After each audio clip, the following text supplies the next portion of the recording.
बीवी, कल जो भिखारी आया था वो बहुत कमीना था। पति, क्यों, क्या हुआ? बीवी, कल मैंने उसे खाना दिया था और आज वो मुझे एक किताब देकर गया है। पति, कौन सी? बीवी, खाना पकाना सीखो।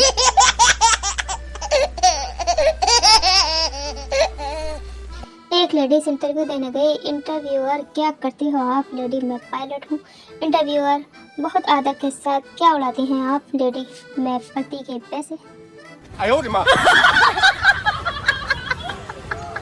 शादी के 5 साल बाद वैलेंटाइन डे के दिन पति बीवी के लिए सफेद गुलाब लाया। बीवी, ये क्या, सफेद गुलाब? वैलेंटाइन डे के दिन तो रेड रोज देते हैं ना।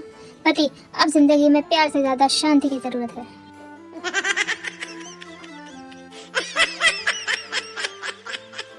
पत्नी, अजी सुनते हो, इस बार गर्मियों की छुट्टियों में हम कहाँ चलेंगे? पति, जहाँ गम भी ना हो, आंसू भी ना हो, बस प्यार ही प्यार हो। पत्नी, देखो जी, ऐसा तो बिल्कुल नहीं हो सकता, मैं तो साथ चलूंगी ही चलूंगी। वेटर, मैडम आप पहले क्या लेंगी? लड़की, मैं पहले 10-12 सेल्फी लूंगी, फिर तुम 20 मिनट बाद आना।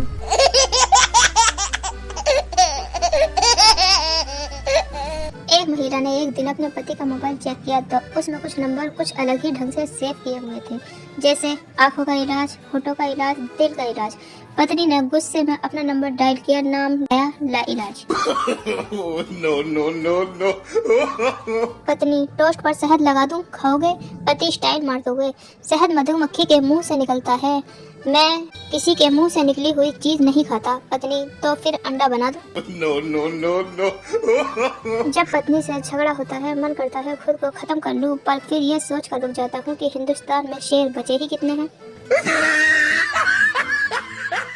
पत्नी, अजी सुनते हो, इस बार गर्मियों की छुट्टियों में हम कहाँ चलेंगे? पति, जहाँ गम भी ना हो, आंसू भी ना हो, बस प्यार ही प्यार हो। पत्नी, देखो जी, ऐसा तो बिल्कुल नहीं हो सकता, मैं तो साथ चलूंगी ही चलूंगी। बीवी ने अपने पति का व्हाट्सएप चेक किया और बोली, बाकी सब तो ठीक है, लेकिन ये गफूर गैरेज वाला क्यों हर रोज पूछता है खाना खाया कि नहीं? पत्नी, डार्लिंग सुनते हो, मेरी उम्र 48 साल होते हुए भी आपका एक दोस्त मेरे हुस्न की तारीफ करता है। पति, मुश्ताक भाई होगा। पत्नी, आपने कैसे पहचाना? पति, वो कबाड़ का व्यापारी है। इश्क के नशे में बेकाबू न बनना, बाबा बन जाना पर किसी का बाबू न बनना।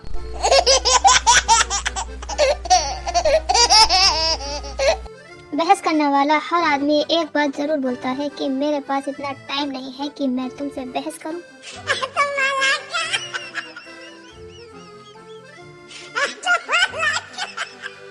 4 दिन की जिंदगी 17 साल से जी रहा हूँ, कहीं मैं अमर तो नहीं हो गया?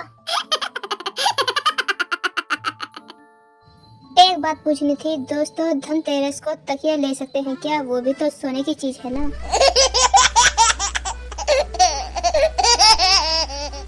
बाबू तो मुझे भी मिली थी कल, पर इग्नोर करके निकल गई, पता नहीं किसकी थी।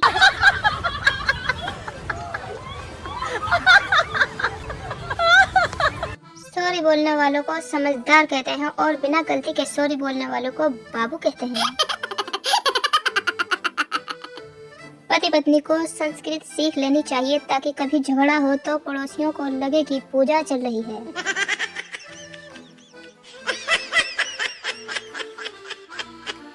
इल्जाम की भी हद हो गई। आज एक बुढ़ऊ हमारे पास वाले स्कूल के सर से बोल रहे थे, मास्टर साहब स्कूल खुले तो कई दिन हो गए पर वो गोरी वाली मैडम अब तक न दिखी। सर बोले, बाबा जी उनको ट्रांसफर हो गया। बुढ़ऊ बोले, हे भगवान, जे मोदी को खुश नहीं देख सकता। नो।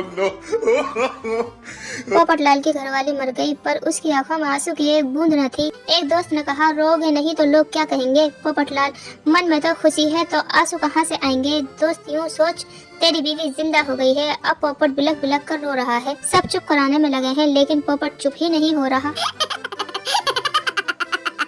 एक बार एक बुजुर्ग औरत और एक बुजुर्ग आदमी में काफी लंबे समय से बड़ी गहरी दोस्ती होती है। एक दिन अचानक आदमी के दिमाग में कुछ आता है और वह उस महिला के सामने शादी का प्रस्ताव रख देता है, जिसके लिए वह महिला फौरन हाँ कर देती है। इस घटना के अगले दिन जब वह आदमी सुबह सोकर उठता है तो उसे ठीक से याद नहीं रहता कि उस महिला के प्रस्ताव का क्या जवाब दिया था। काफी देर तक कोशिश करने के बाद भी याद नहीं आया तो वो उस महिला को फोन लगाता है। बुजुर्ग आदमी, कल मेरे शादी के प्रस्ताव पर तुमने क्या जवाब दिया था, हाँ या ना? महिला, भगवान का लाख लाख शुक्र है कि तुमने फोन कर लिया। जवाब तो मैंने हाँ ही दिया था, पर ये भूल गई थी किसको दिया था। No, no, no, no.